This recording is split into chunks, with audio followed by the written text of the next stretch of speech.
Selamat pagi, Dina Bire. Selamat berjumpa lagi dengan semua orang yang mengharapkan Tuhan buat sesuatu dalam hidupnya. Hari ini adalah hari pertama dalam hidup saya. Sejak awal Maret, ketika COVID-19 itu nyata di Indonesia. Saya percaya bukan cuma saya, tapi semua orang. Ada kegentaran, kengerian. Dan makin hari, rasa ngeri, rasa gentar, sedih, marah, menangis.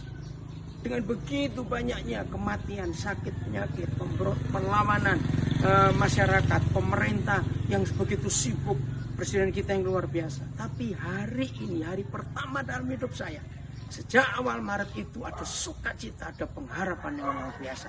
Kenapa saudara?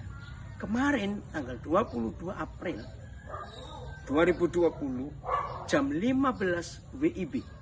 Jadi jam 5 sore 17 waktu Papua. Saya dapat berita yang sangat menggembirakan. Salah seorang anak kami yang tinggal di Serpong. Pertengahan Maret kami dapat berita yang menakutkan. Dia positif COVID-19. Siapa nggak syok? Semua orang yang anggota keluarga nggak takut. Karena maaf bayangannya akan kematian. Akhirnya anak kami itu dirawat di Rumah Sakit Umum Daerah Tangerang. Bersyukur kepada pemerintah, hampir 3 minggu dengan perawatan yang bagus di kamar yang khusus, gratis karena BPJS. Terima kasih pemerintah Indonesia, Tuhan memberkati Bapak Presiden semua menterinya karena itu.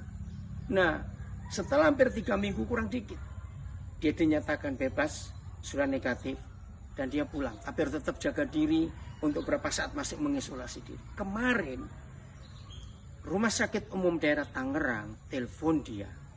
Dan seorang dokter, saya lupa siapa namanya, itu memberitahu bahwa karena kamu sudah sembuh, maka kami dari pihak kedokteran dan PMI ingin mengambil plasma darah saudara. Nah itu luar biasa. Saya mau bacakan ini tulisan dari dokter tersebut di Rumah Sakit Umum Daerah Tangerang. Begini. Pasien yang terkena COVID di dalam badannya akan membentuk antibodi sebagai perlawanan terhadap virus. Akan tetapi ada yang menang antibodinya sehingga pasien sembuh. Ada pula yang kalah sehingga sakit berat dan bisa meninggal. Pasien yang bertahan dan dinyatakan sembuh, dalam tanda kurung tidak terdeteksi lagi virusnya, tentu antibodinya kadarnya tinggi dan bisa mengalahkan virus. Antibodi ini yang akan kita ambil berupa plasma, cairan kuning dari darah. Kita semua pernah luka, pernah lecet permukaan kulit kita, apalagi waktu masih kecil kita pernah jatuh. Pernah ingat nggak? Di sekeliling luka itu ada cairan kuning yang mengering, bening. Nah itu plasma. Nah kenapa Tuhan kita ciptakan plasma itu? Itu kekuatan yang luar biasa yang menahan virus lain untuk masuk.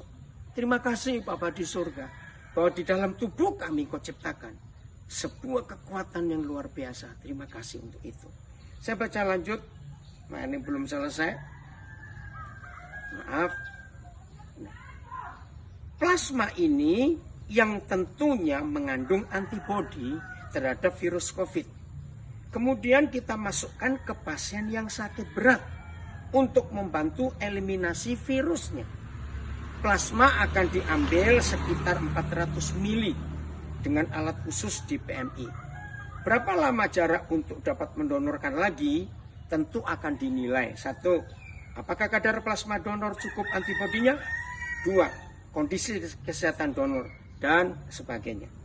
Kami sangat berterima kasih atas perhatian dan kebaikan Pak Daniel, anak saya memang namanya Daniel, demi membantu sesama. Saudara, begitu saya baca ini, saya berteriak kepada Bapa di surga, terima kasih, terima kasih. Akhirnya dari jam 5 sore waktu Papua, jam 15 waktu WIB waktu Jakarta, saya segar bersuka cita, saya forward berita ini ke sebanyak-banyaknya orang. Saya tidur 1:30 pagi. Sambil saya siaran di radio juga. Jam 5 sudah kebangun karena masih excited. Ayo kita belajar saudara. Ini harapan yang Tuhan beri kepada kita semua. Bangsa-bangsa di dunia menemukan obatnya bukan dari laboratorium ini, bukan dari dokter ini. Izinkan saya mengatakan kalimat ini. Memang untuk menentukan vaksin ini nggak secepat yang diharapkan. Maaf, ini tetangga-tetangga kami kalau punya anjing, maaf ya, nggak apa-apa tetangga. Nah, bukan karena mereka tidak mau menemukan, memang masih meneliti. Nah sekarang coba bayangkan, maaf kalau saya berkata ini, maaf betul-betul. Betapa kaya rayanya perusahaan farmasi atau si penemu vaksin ini. Karena seluruh dunia akan beli dong. Dan sebagai manusia wajar, dia akan, wih aku terkenal.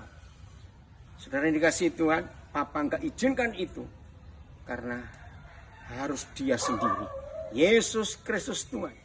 Dan inilah kuasa yang luar biasa. Ada dua yang saya mau sampaikan. Satu, masih ingat 1 Korintus 2 ayat 8. Dikatakan bahwa seandainya penguasa dunia ini tahu bahwa Yesus itu setelah disalibkan mati dan bangkit, itu jauh lebih berkuasa daripada sebelum dia disalib. Ayat firman itu berkata 1 Korintus 2 ayat 8. Maka si penguasa dunia tidak akan menyalibkan Yesus Tuhan kita yang mulia. Terlambat. Nah begitu pula apa yang Tuhan buat dengan plasma ini. Setan menaruh penyakit dalam tubuh manusia. Ternyata Bapa di surga membalik. Obatnya justru ada di dalam penyakit itu. Yang sudah dikalahkan oleh antibodi atau imun dalam tubuh kita. Dahsyat gak? Kalau darah manusia yang terinfeksi dengan virus itu dan bisa diubah untuk diambil plasmanya, bisa menyembuhkan banyak orang. Terpujilah Bapa di surga dalam nama Tuhan Yesus. Darah Yesus jauh lebih berkuasa.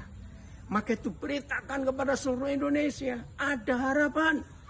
Yaitu dalam darah orang yang sudah sembuh. Maka itu saya minta atas nama semua korban dan semua yang masih sakit. Yang sudah sembuh, ayo datang kembali ke rumah sakit di mana saudara dirawat. Datang ke PMI. Kiranya Tuhan menolong PMI. Supaya ada alat-alat itu cukup. Sehingga kalau semuanya sudah sembuh. Dan menyerahkan plasma darahnya sebagai antibodi. Setan kalah. Tuhan Yesus Kristus dipermuliakan. Akhirnya kita berharap Filipi 2, 9, 10 terjadi. Maka suatu hari nanti. Semua lutut akan bertekuk lutut. Hanya menyembah Yesus Tuhan.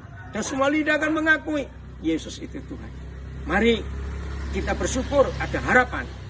Dari virus ini. Karena plasma darah orang yang sembuh. Terpujilah kuasa darah Yesus. Tuhan memberkati.